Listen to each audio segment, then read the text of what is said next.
Hey,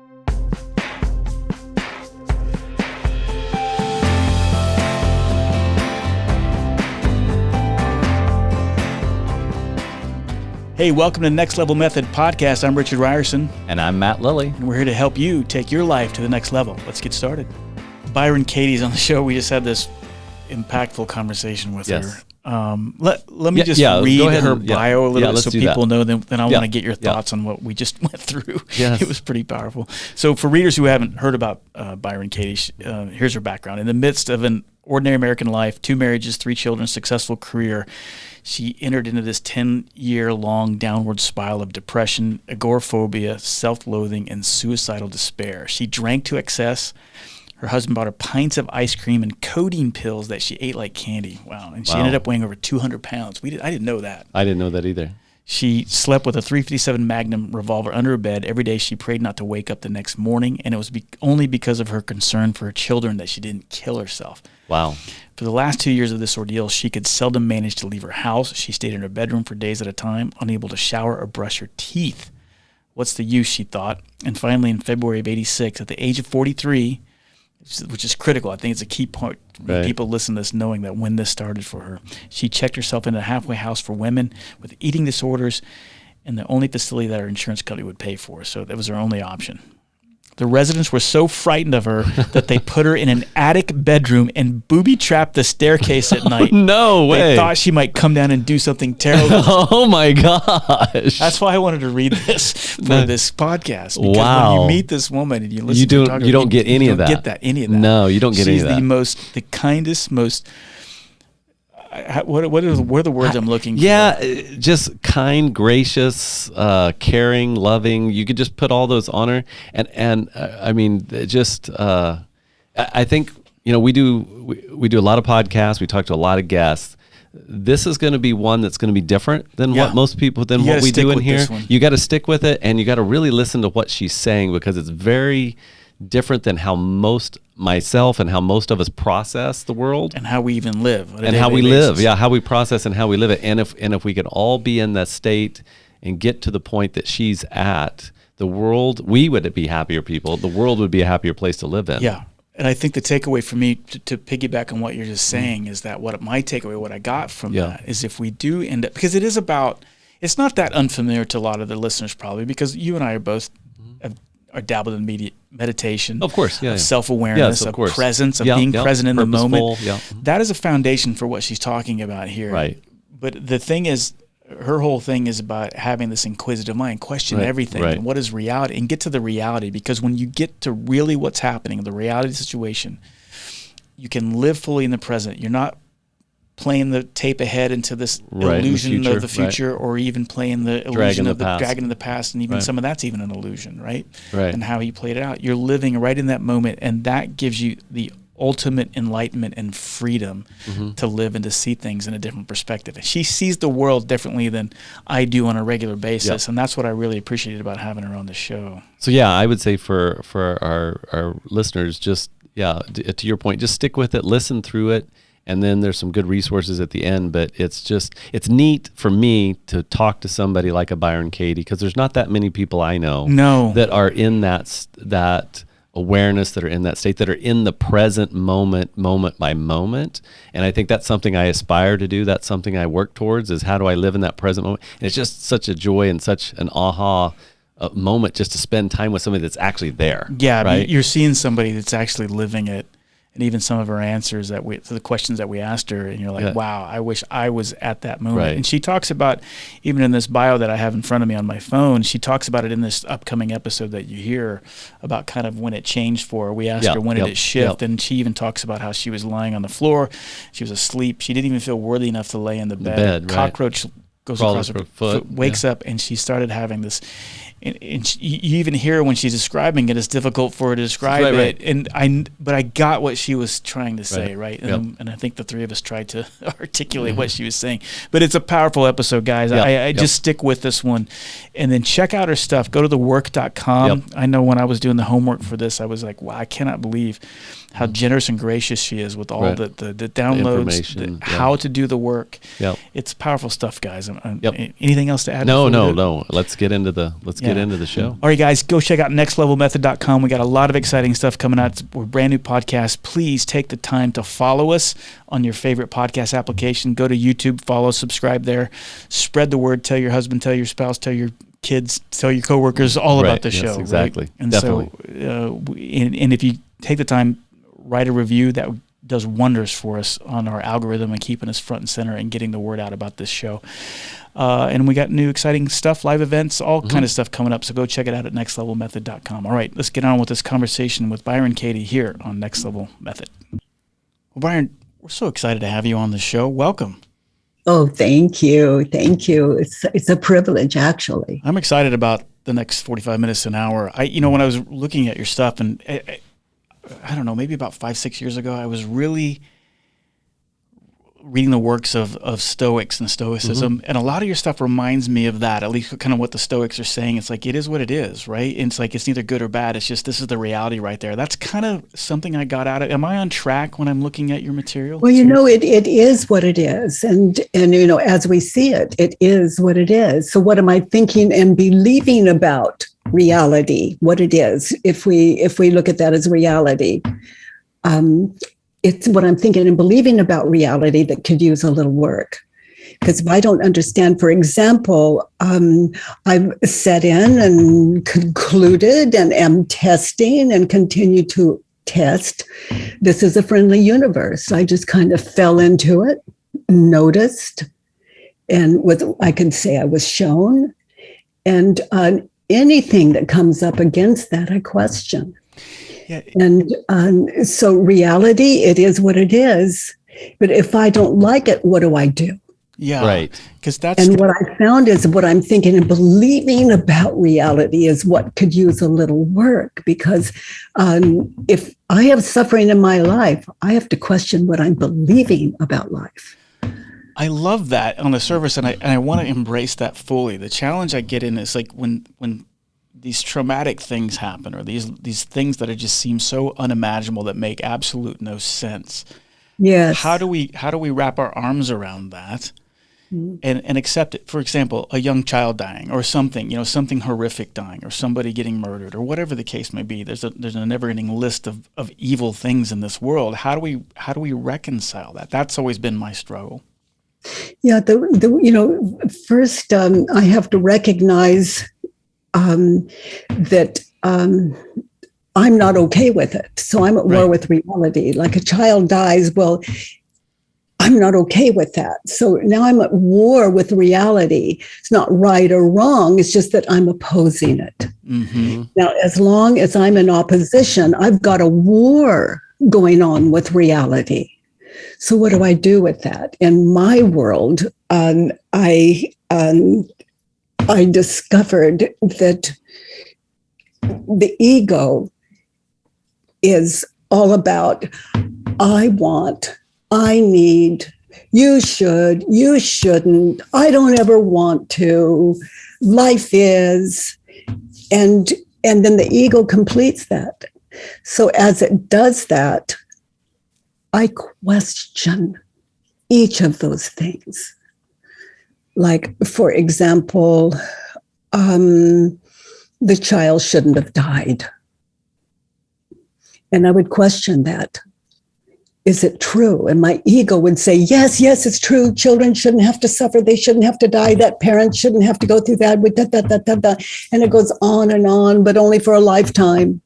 So inquiry is how I sit and use my ability to find peace and resolution with it. So second question, I only have 4 questions. Mm-hmm. That's what I bring, I call it the work. Can I absolutely know that it's true? The child shouldn't have died. Yeah, and that's where the real meat happens in that second question, right? Because you really got to sit still with that and find out what is the real answer to that. And you named it. Get still with it. Is it true? Can I, not the world, everyone has their own vote, but what is mine if I'm going to be authentic? Can I absolutely know that it's true the child shouldn't die? Then I began to, get in touch with, what is this? Who do I think I am? What kind? That's pure ego.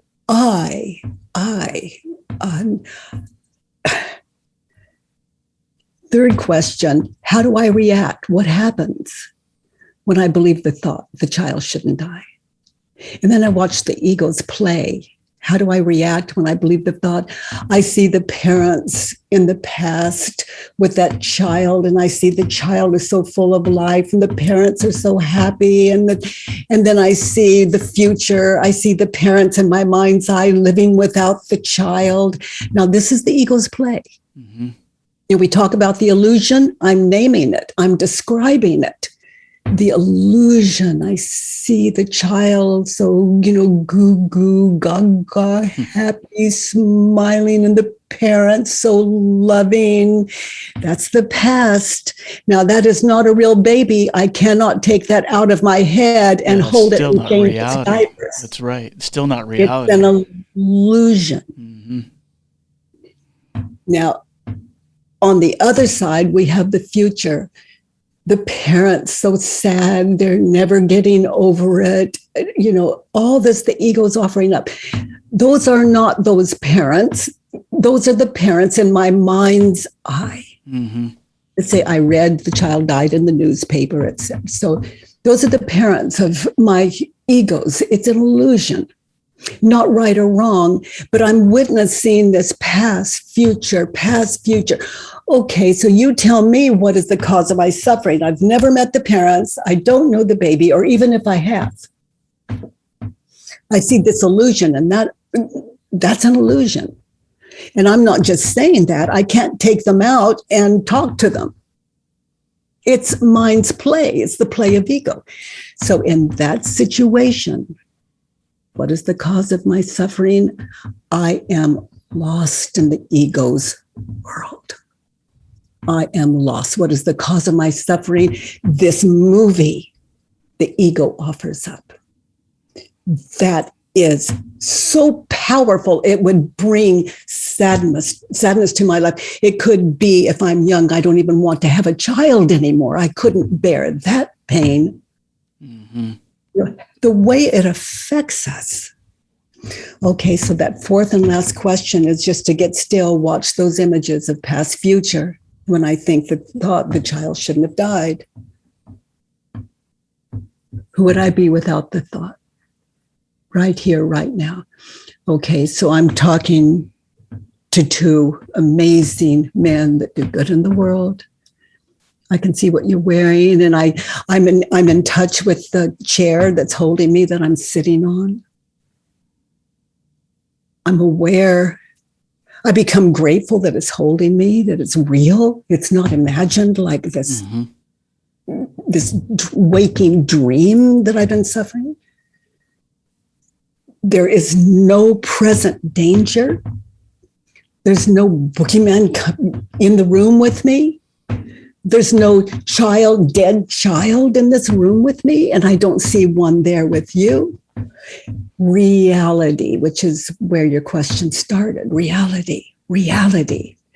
So, I can say in this moment now, the universe is friendly. When I look at imagination, the ego, and I look at reality, imagination loses. It loses. Imagination is everything. I think Freud said that, but it's everything. So the child shouldn't have died. The child should have died. So now we're turning it around. We've looked at the 4 questions, that query. Now we turn it around and we try it on. Again, it's a meditative process. The child should have died. Okay, now I'm going to ponder that. How in the world, if this is a friendly universe, how in the world could that be kind? This is a stretch, but it means this can really sound cruel, but there's going to be more water.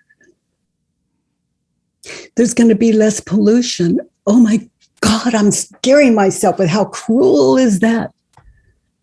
To even contemplate. This work takes courage. The child doesn't have to grow up it never has to suffer. The child should have died. For all I know, they revived the child. For all I know, they have 10 other children. There's one less to feed. For all I know, you know how my mind is open. I am sitting, eyes closed, meditating in. That baby shouldn't have died. That child shouldn't have died. Now, I don't know what I'm going to come out with. I don't have a end game. I am just testing, is the universe friendly? I am more, as importantly as that, I have just witnessed the cause of my suffering. And what I come out with is much kinder than what I went in with. So isn't it more of, it's less about trying to find the answer to why the kid died, and even going through that exercise in that fourth question? Mm-hmm. Well, it's a whole judge your neighbor worksheet. Like on number one, I am deeply, deeply saddened because those parents lost their child. So that's number one on the judge your neighbor worksheet. It's free on my website. Mm-hmm. Number two, you see how I'm collecting my thoughts when I saw it in the newspaper. What were my thoughts? I'm collecting them. Okay, so the next one is, what do I want? What do I want? I'm deeply saddened because those parents lost their child. I want that child to live. Mm-hmm. I don't want those parents to suffer. Okay, and then number three on the worksheet, what are my thoughts about that child dying? The child shouldn't have died. It's an advice to the universe. The child shouldn't have died. I feel pretty empty with that. The shoulds or the shouldn'ts. Am I being too broad here? No. Okay. No. I think you're being actually pretty specific, because I can feel what you're saying in my chest. It's a scary place, yes. To look within. What does it mean to look within? It means to look within, identify it, bring it into the world. In other words, identify your thoughts and move them onto paper so you can question them. Otherwise the ego will just, oh my goodness. The Buddhists say, life is suffering. Well, yeah. And, and there is a way out. There is a way out. Identify what we're thinking and believing and question it. So that's what this worksheet is about. Let's identify it, write it down, and advice. Okay. The child should live.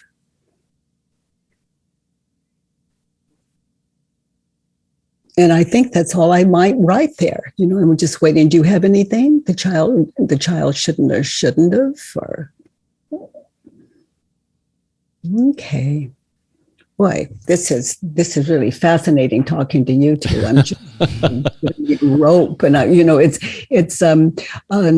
just invite everyone to byronkatie.com to look at the worksheet I'm talking about. There are only 6 questions on it. We fill it in with. We meditate, we anchor in a specific time and place, and we identify the thoughts we're thinking, and we fill in this worksheet. Well, so even when you get to that fourth one, when in order to be happy in the situation, what do I say to myself? And I'm thinking, not even what do I need to be happy? Yeah, number 4. And in the case of I've lost a child, I'm even more thinking, what if it was my child? Because and you said earlier that there's really no end game to this, but then why would I be doing this? Because I think the ego's probably telling me I want the suffering to go away. Mm. But I think if I do this work, it's not necessarily to make, because you have to go through a process, right? I think to get to the other side, you have to kind of go through the grieving process. I mean, you can't avoid it. No one has to do it, and this doesn't say I'm going to stop grieving. Right. I'm not trying to avoid grief. You're trying to bathe in reality. And the cause of my suffering. Yeah, the cause of your suffering. Yeah, you want to fully understand, because because bathing in the reality, what this does for us is it gives us freedom, right? I think that's how I see it. It gives me freedom to maybe get in touch with those parents and see how I can help. Maybe I want to send flowers to the baby's funeral anonymously. Maybe I am less frightened now when my neighbor's child dies, and I can actually be supportive rather than just my ego says, well, just let them rest, and just give them a break.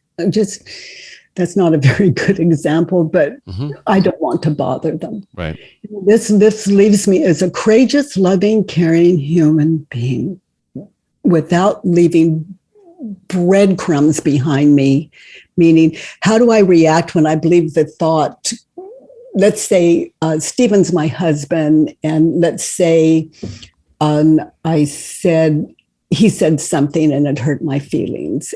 And that's not a good example either. Oh my goodness, you too.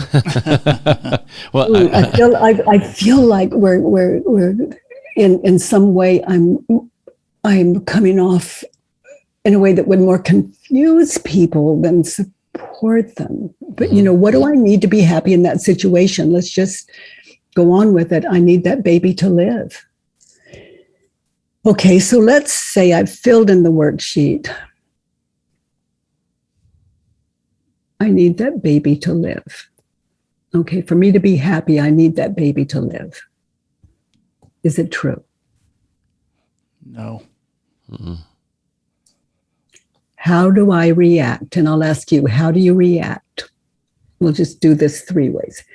How do I react? How do you react? What happens when you think the thought, I need that baby to live? To be happy, I need that baby to live. Well, if I know the baby's dead, in particular if it's mine, and if I believe, okay, so let's put it there. If I believe that, then that I just feel even more despair, because what I've just told myself is what I need to be happy is now gone and can never come back, and so therefore I'm destitute to a life of loneliness and sadness. That's when I think through that. That's what I think. Yeah. If I attach my happiness to the life of that child, and that child is no longer here, and I think that through, then I just feel even more. I mean, yeah, that's what it reveals itself to me. That's it. You're better at this than I am. No, I don't know about that. That's it. That's it. Now, who would you be without the thought? To be happy, you need your baby to live. For me, thinking through it, if I realize that as I go through that, thinking, how can I live without this baby? And then I realize, wow, if I believe that, then I'm always going to be unhappy. Then if I take it further to your point, what would I be without that thought? Well, I would be a well-adjusted human being that is looking towards a brighter future, and that will hold on to the positive memories that I had with the short time with the baby that I had. That's it. Right? Yeah. And some of us are so bereft and so full of pain, who would I be without the thought? We would seem like traitors. Yeah, I was going to say that's what came up with me, was kind of more of the who am I, or without the thought, well, I'm not a good parent, or I'm not a good a human being, or right. And irresponsible, and in denial, and all of that. So it can be terrifying for some of us to sit in, who would I be without the thought? And then I invite, when I first found one that heavy for me, it was, who would I be without the thought? And I could find, it was a time when I was really hurt at the loss of someone. And I saw that there was a fleeting moment when I slammed the car door. I wasn't thinking of that person. It's who I am without the thought. And then if I found one, I could find two. Mm-hmm. There are times in our life we're perfectly okay because we're not in that memory. So then we start feeling a little less guilty as we continue this quarry. And boy, we really went to the wall. Yeah, we went really deep. We went really deep on this one. And maybe I shouldn't have brought the death of a child, but even think, I was just thinking about that, Byron. Like, let's take a simple one of like, oh, I could never speak in front of 10,000 people. Like, people are afraid of public speaking, right? You could take it as simple as that, and you could say, in asking that first question, well, is that true? And your ego from the get-go is going to say, well, of course it's true. I could never stand in 10,000. Then you go to that second one. Well, is that, without any doubt, is that absolutely true in the universe that you could never speak in front of 10,000 people? And then when you marinate on that, if I'm being honest, I probably could with some training and everything else, right? And then you go to the opposite of like, well, what is the opposite of it? What's the third one? What am I missing with the third one? How do you react? What happens when you believe that thought? Yeah, so now you do the play. Yeah, notice how you react when you believe the thought. Yeah, and so you believe the thought, and I'm doing the play in the ego, and I'm like, I could never do it. And then, you're kind of pretending, or you're visualizing what that world would look like, and all the feelings that come with that. Oh, I want to be on stage, but I can't, and I want to do something with my life, but I will never do it. And then, the first time someone asked me to speak in front of an audience, I traveled to get there, and I had the thought, I don't have anything worth saying. Right. And I worked through that. And the turnaround, when I answered the 4 questions, and then the turnaround was, I do have something valuable to say. Mm-hmm. And I still didn't know what that might be. But I lived it out. Yeah. Because the fear had been taken care of in the first. So they introduced me. I went to the microphone, and I just waited for something to come out of my mouth. And I didn't push it. I didn't try. I didn't shove it. I just, shove it out and force it out. And I said, hello. And I meant it. Mm-hmm. Yeah, because and then the next word went from there. And it was an incredible event. And at one point I stopped talking, and the room because there was nothing for me to say in that point in time. I can't make something up. It's not authentic. So it was just this blank space. And later they told me that was like the most impressive point of the entire event, that silence. Yeah. And that was unintentional, but I was living out, I have nothing valuable to say. So I live my life that way. I don't need to know. Inquiry has shown me that I'm going to wait for something real to frighten me, not the unreal. Mm-hmm. And what I mean by that is, for example, if someone is holding a gun to my head and says, I'm going to kill you, am I okay? So if I don't move into the future, there's no way for me to be frightened. And that's what this work has given me. Yeah, going back to the freedom that we're talking about. But if I imagine him pulling the trigger, I have shot me. Mm-hmm. He's innocent of that. That's mine. I'm responsible for that fear. He did not cause it. And I didn't cause it. I innocently went into the future, the ego at work. Mm-hmm. And it shows him pulling the trigger, and then the pain, the blood, and then the funeral, and it's all just going on, boom, just like that. The ego at work. So who would I be without the thought he's going to kill me? Just like standing on stage that I described, finding out it's not as though I can outrun a bullet. And the same thing is, if there's a chance, I can run. There's nothing to stop me because I'm fearless. So he's going to kill me, turn around, he's not going to kill me. Now, there's something to ponder, which in real life I did, what we call real life, I did, and he didn't pull the trigger. Oh, wait. He pulled the trigger and he killed me. I want to capture that. This really happened? This really happened to you in real life? Oh, you had a gun. So you had a gun? Well, he wasn't holding it to my head. He was holding it to my stomach. But there was a gentleman with a gun. And so as this live time was playing out, did you literally go through these questions, or was it something that just happened? These questions were so I just had enough inquiry in me. It's automatic now. Right. So it just fired automatically. And so it's what presence is. It's awakeness. Right. And he, as it happened, he didn't pull the trigger. But if I had room to run, I wouldn't hesitate. I just wouldn't run out of fear. And as he was holding the gun, it was, my thought was, I hope he doesn't do this to himself. Right. Interesting. And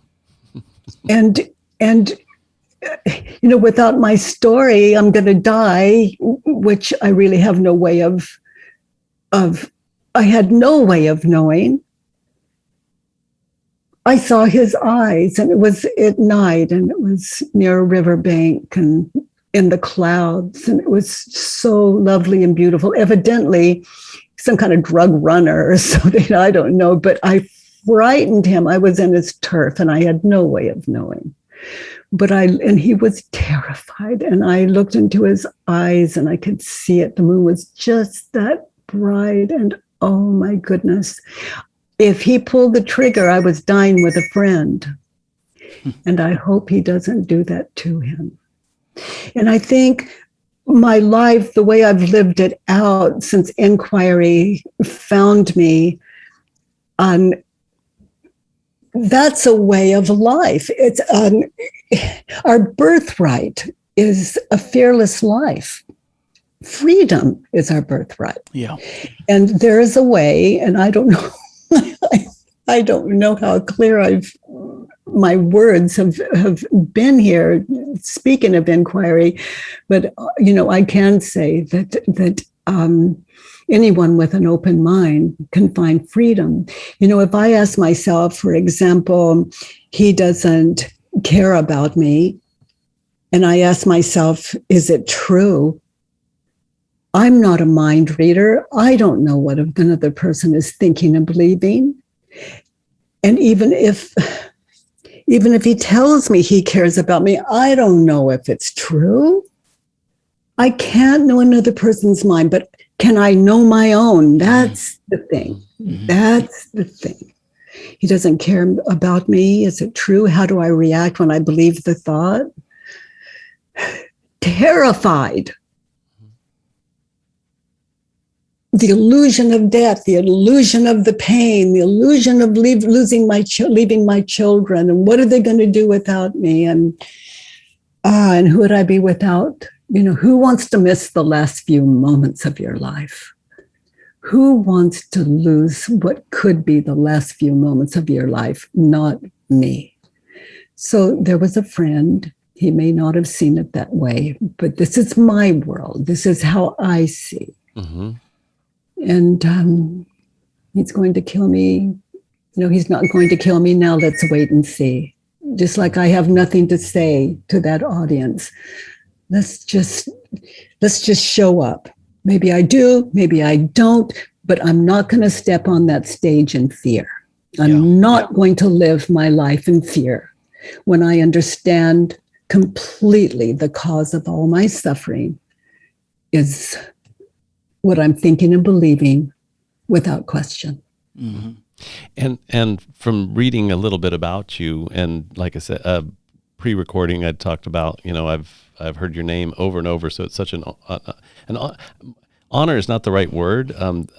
It's such a joy and a pleasure to be able to spend this time just listening to you. I haven't said much. Usually during a podcast, I'm pretty chatty. And today I've been pretty quiet because I'm just in awe of what you're saying and just your perspective. Not just what you're saying and your perspective, but how you actually live life. I guess that's what I'm in awe of, because it's so different than I say I would what I live. It's contrary to how most people live. Exactly how I live and how most people live, and that's exactly why we wanted to have you on here today. Because your life also wasn't always like this. No. Oh my goodness. No. Right. And I want people to understand that. So it's not like you were born this way and that you were born enlightened and this is how you've lived your whole life. You went through some extreme suffering mentally, yes. Right? Mentally, and that's what led you to this work. Is that accurate to say? That is just so accurate. More than a decade of depression, so dark and deep, so filled with suicidal thoughts and agoraphobic, just so difficult it was just in terror of stepping out of the bedroom. It was horrible. I don't want anyone to have to go to lengths like that to get free. We don't have to. We can be happy, healthy human beings. And there are those places in us where we're still frightened and held back from life. And we can identify those and question them and turn them around. And it's a meditative process, and it's about getting still. Meditators, can jump on this quickly. Mm-hmm. And those people that are not meditators, if you have worried, it shows you can focus. Mm-hmm. Right, I never thought of it that way. That's right. Yeah, if you can worry, if you're a worry wart, you're a good meditator. Potential to be a good meditator. Yeah. Mm-hmm. Mm-hmm. So what was the catalyst to get you out of your dark night of the soul? Well, one day as I lay sleeping on the floor one morning, I slept on the floor. I was so full of self-hatred. I didn't believe I deserved the bed that was next to me. So I slept on the floor. That's how crazy I was. So, or that poor soul. And as I lay sleeping on the floor that morning, I slept through the night. That morning, a cockroach crawled over my foot.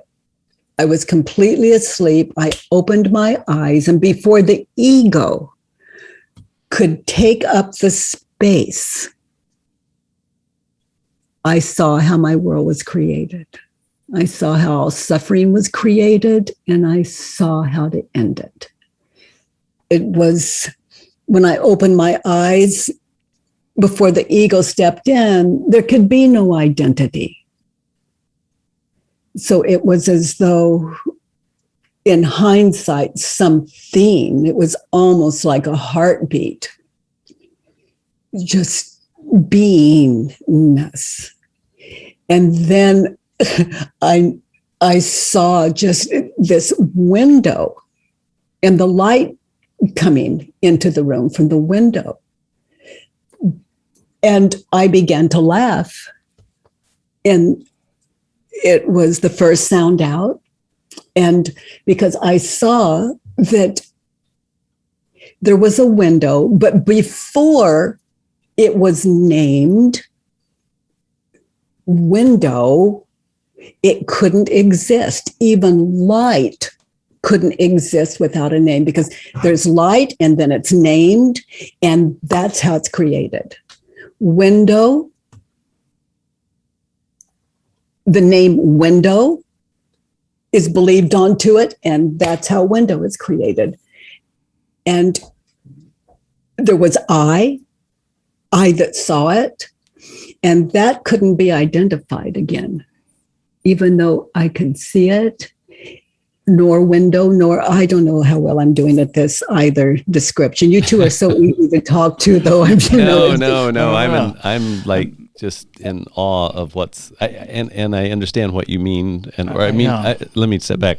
I am listening to you very intently, and I understand that it may be, if you're not watching your face and if you're just listening on the podcast, it may be a little confusing, some of the language that you're using, but I think the intention and the grace and I feel that there's something happening beneath or beyond what words are being spoken. And I really appreciate that about what you're telling us, because as you're telling us your story, I am just having this overwhelming feeling of gratitude and overwhelming feeling of just, it's like witnessing maybe a flower bloom or the sun come up in this case, right? So I'm just really taking it all in. I don't know how. Yeah, no, I feel the same thing. I when I'm picturing you on the floor looking at this, again, the ego hasn't taken over at this point. For whatever reason, you've had this clarity, this alignment and clarity with the kind of the universe of like, I mean, just the simple fact, the freedom to be alive and breathing. Sometimes we can say that. I can say those words like, hey, be grateful that you're alive and breathing. But what you experienced it, and it's almost even hard to put that into words. But yeah. What was happening at that moment is you realize, like, wait a second. It wasn't like teletype words going across your brain. Right. It was just an experience of like, I'm alive and breathing, and you laughed and you saw the sunlight, and it doesn't. I mean, it's just you saw things differently. It was as though I got the joke. Yeah, right. and so I was looking at this body as it, because it was impersonal. Mm-hmm. So it stood, it walked, it moved into what happened to be a bathroom. It looked in the mirror, no plan, no nothing. It was just like the window, the light. It's just all same.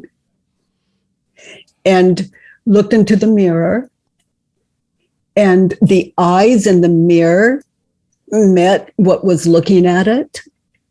And I can't describe that, but it was though love happened. Mm-hmm. And it was a connection that I don't live without, that I can't live without, because it is. And then people began to call. And being an agoraphobic, you don't have a lot of friends. I mean, you don't even meet strangers in the grocery store. Right. It's like, you want to come over and hang out with me in my bedroom. Right. Oh, yeah, you can only ask your very close friends that. So people started calling you after this? Like, yeah, just the shift was so radical. And then how did you process that when the call was coming in? Did the ego take over at that point? Or I mean, what point did the ego start to take over? I would just say, my name is Yes. Oh, wow. And so whatever was asked, I just didn't know why not. And so I just kept meeting, and never in danger. It was, there is no danger when you're awake to the gift of life. I've talked to a couple of people. I mean, I suppose on the surface, I've had moments of this kind of self-awareness or these meditative states, even when I've been conscious with my eyes open, and I think I know what you're talking about, a feeling, but it's just like, it's this awareness of that pain is actually an illusion, that we're only, it's a vessel, right? I mean, So play with this. Even physical pain is either remembered or anticipated. Yeah. Mm-hmm. So does pain exist? And that is something for your audience to just sit in and ponder. Yeah. Life is remembered or anticipated. That's what people mean when they say there is no past, there is no future. Yeah, it's all remembered or anticipated. So where's the I in that? I think if I look at the 4 questions in the work, I mean, we laid some heavy heavy tracks down. I love it. If I were you, I would get rid of the first part of that. No. Be a little more good. Oh my gosh, be a little more good in the world. But I mean, this is good. No, this is good because here's the value that I think that, and even in my own journey and even coaching people, I mean, doing the podcast, maybe I've shared the story with you, Matt, about people ask me, well, what has been the big aha moment of doing the podcast for 8 years? And the big aha moment was talking to all these people, 500 plus conversations. The thing that helped me or changed my life was when people started, everybody I talk to has limiting beliefs. There isn't one person that I haven't talked to that doesn't struggle on a daily basis with self-doubt, limiting beliefs, and negative self-talk in some fit form or fashion. Some people are really deep into it, like in your case where you're sitting on a bedroom floor not feeling worthy to lay in a bed. Some people it's just, but it's always there. And that's the ego talking. That's the tape that's constantly playing in your head saying you coulda, you shouldn't, you can't, why aren't you, you're not worthy, who do they think you are? Which has no power. Zero power. Until you believe it. That's right. And belief makes world. That's why it's an illusion. Right. It is. We have to believe it to make it so. And that doesn't make it so. Right. That is the illusion. And so even doing the work on just the limiting belief of, like I gave the example, I could never speak in front of a crowd. And you go through the work and you get to that fourth question we didn't talk about, we'll start saying the opposite. I could speak in front of 10,000 people. I could be these things. And what does that look like? What does that feel like in the sense? What type of person would I be if I did believe this? And that's how you change habits. That's how you change limiting beliefs. That's how you get rid of them. It doesn't have to be as deep as like loss of a child or getting off the bed and not being agoraphobic anymore. That's not. Right? Pain is pain. Pain is pain, regardless. That's it. If I walked in front of a crowd with my fly undone and that can destroy my day, right? But you can go through those 4 steps and something as simple as innocuous as that, right? What I love about inquiry, specifically this work, is that it's anyone with an open mind can do it. Anyone with an open mind can do it. And it's just one way. We have so many beautiful ways in this world. There's something for everyone. And this is just one way. So how did you, going back to when you started, you had this epiphany moment or this kind of this awareness, this self-awareness moment is probably a better way to describe it. Mm-hmm. Obviously, it wasn't, I'm sure you probably slipped back and forth. It couldn't have just been that black and white, or maybe it was. But how did you start saying, okay, this is the work I got to start doing? Oh, boy. Boy, you asked some good questions. Oh, I'm sorry. I didn't mean to. And maybe we don't have enough time. It was at first, my husband would, at the time, and he's dead since, he's deceased, but he would say, it's not fair. Who are you? I don't know who you are. I didn't marry you. What did you do with her? I want my wife back. So this is when you're in the depressive state, when he's looking at you in the depressive state. Yeah. No, after. Oh, after. The depressive state. Oh, really? Interesting. After the experience on the floor. Yeah, he was unrecognizable. Interesting. And my children would wait for the axe to fall, and it would never happen. It took them so long to trust this, as they call me, this other mother. and it was, so I had to learn the language here. The language that we're talking about here. What? Because you didn't know what it was. This way. Self-realization, until it's lived in the world, has zero power. Yep. So how do we do that? You fill in a judge your neighbor worksheet, and then I want him to what? I want him to blah, blah, blah, blah, blah. Okay. When I question that and I turn around, I want me to, now I see what I want in that situation. Right. the worksheet is like checkmate for a person that wants life, to question and turn it around. And with Stephen, for example, the old way, my husband then, Paul, it would be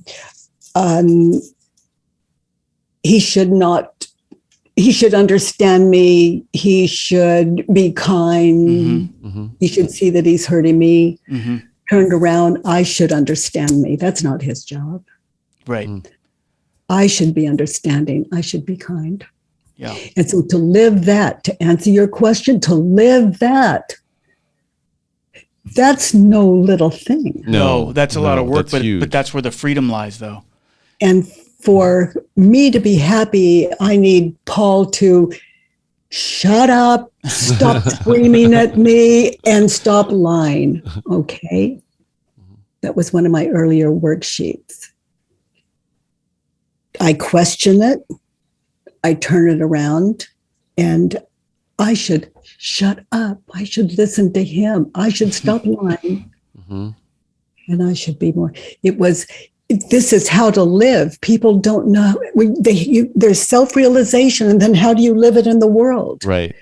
So it's all there, what we need to be happy, what we want, advice to ourselves with the shoulds and shouldn'ts, and everything I judge you to be, I am in the moment I believe you to be. Like if you are unkind, turned around, I am unkind in the moment I see you as unkind, and I test it. Did I give you the look? Was I abrupt? The slightest little thing hurts me. So it really is about understanding how to live an awakened life. And why? Because it's a service not only to oneself. So yes, that's what I was going to. It's adding value. It's adding value certainly to yourself, but it is adding value to the world. When it is making the world a better place by living that way, by living completely enlightened and self-aware, and having that self-awareness and that reality of the moment is probably the greatest gift that you can not only give yourself, but you can give to the world. Right? Oh, it's a real humane beingness lived in the world, full of empathy and seeking to understand. Just like in the example you gave when the kid pulling the gun and sticking in your stomach. Having that awareness, and again, because it was so wired in you, you saw him as a human being, as a potential friend, right? And then like Stephen, I'm having breakfast and he walks in and I hear his footsteps coming, but I have no idea it's Stephen. No idea. I see his image, but that's not Stephen. I hear his footsteps getting closer. I see an image of him getting closer, but that's not him. And then he comes in, he says, "Good morning, honey." And I see him for the very first time. Because it's no past to put on him. And yet I know him. And there's no mystery to it. Yeah. Whereas the old way, he starts walking down the hall and he comes in, he says, "Good morning, honey." And I think, after what you said yesterday, you mean after what you did? Exactly. And so I am addressing not my husband, but the husband of yesterday. Yeah, instead of the husband of the present moment. It's a case of mistaken identity. Right. I love that. And I think not only do we do that to others, but we do it to ourselves, right?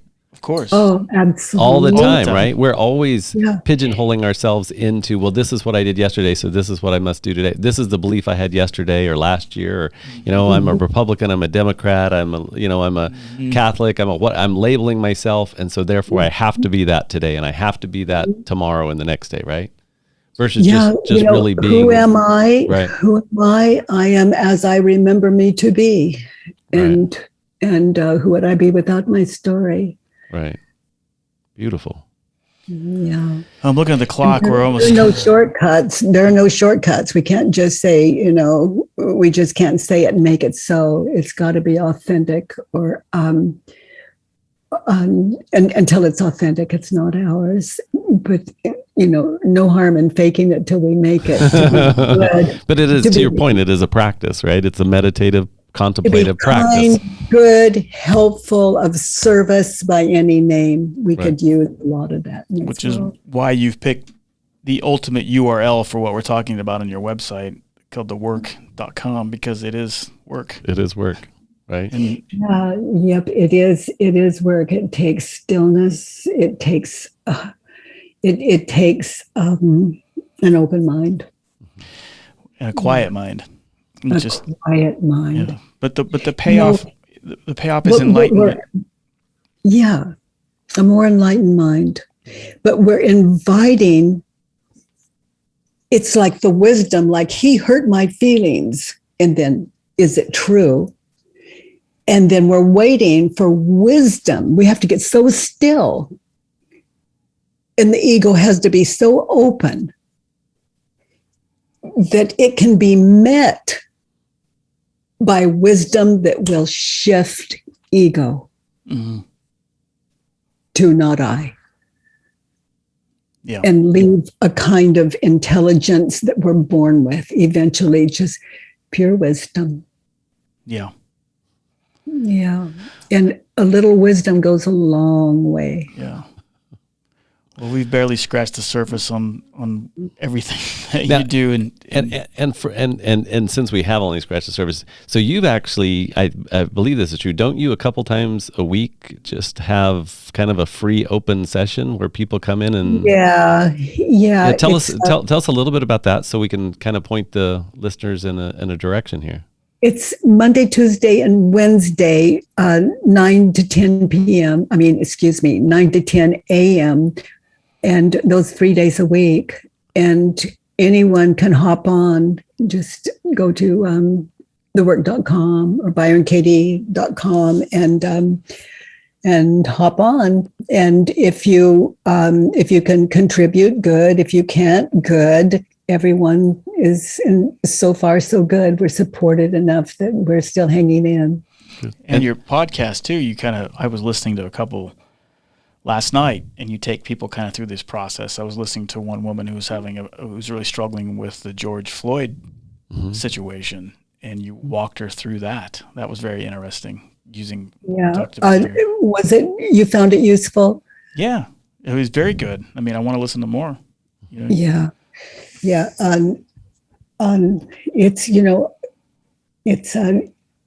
It's just like everything else. It's not for everyone, but it sure is here and always free anytime anyone's open to it. Well, amazing stuff. Thework.com. The name of your podcast is At Home with Byron Katie. What else? How else can people connect with you? The podcast, At Home. ByronKatie.com. Mm-hmm. I encourage everybody to check out your stuff. There's so much more here than what we even touched upon in an hour. My gosh, anything else? Oh, I know what. If people go to my website, we have a helpline. Oh. And it's anonymous. People can go there and we can show you how to fill in a Judge Your Neighbor worksheet, or you can fill one in from thework.com. Just fill it in and then call the helpline, and they'll support you to work through it until it's like riding a bicycle, just to support you to get a little handle on it. But that 1, 2, 3 that I offer is just it's there's so much value. There's so much value on your website, and all the downloads and all the worksheets and the instructions on how to go through it. It's just a plethora of free information, and so I encourage people to check it out. Well, in In closing, I just want to say God bless you. God bless you for what you're doing. God bless you for what you're putting out in the world and the resource that you are, and just living the life that you live. Because to your point, it didn't come easy. This wasn't something that just was a natural thing. It may have happened, spontaneously, but it happened after much struggle and much trials and turbulation. I mean, all the stuff that you talked about a small fraction of what your actual experience was, to the point of being a shut-in. So I just I feel so blessed that we had you on. Feel so grateful that we had you on the podcast, and I just very thankful. So if we can ever do anything to help you, certainly let us know. And if you're a hugger, I'm going to come to California and hug you at some point, even if I have to wear a mask or respirator, whatever you want me to wear. I want to come hug the Byron Katie. From a totally selfish point of view, yay, do. I'm open to that. I love it. Yeah. Byron, thanks for coming on the show. We really appreciate you being here. It was a true gift. Well, it's certainly my privilege. Thank you, too, for your good work. Oh, your work is so good. Hey, thanks for tuning in to the Next Level Method podcast. If you found some value in this, tell somebody about the show. Tell your friends, tell your spouse, tell your kids, let them know all about Next Level Method. Go to nextlevelmethod.com to learn more and join our community. Thanks for tuning in.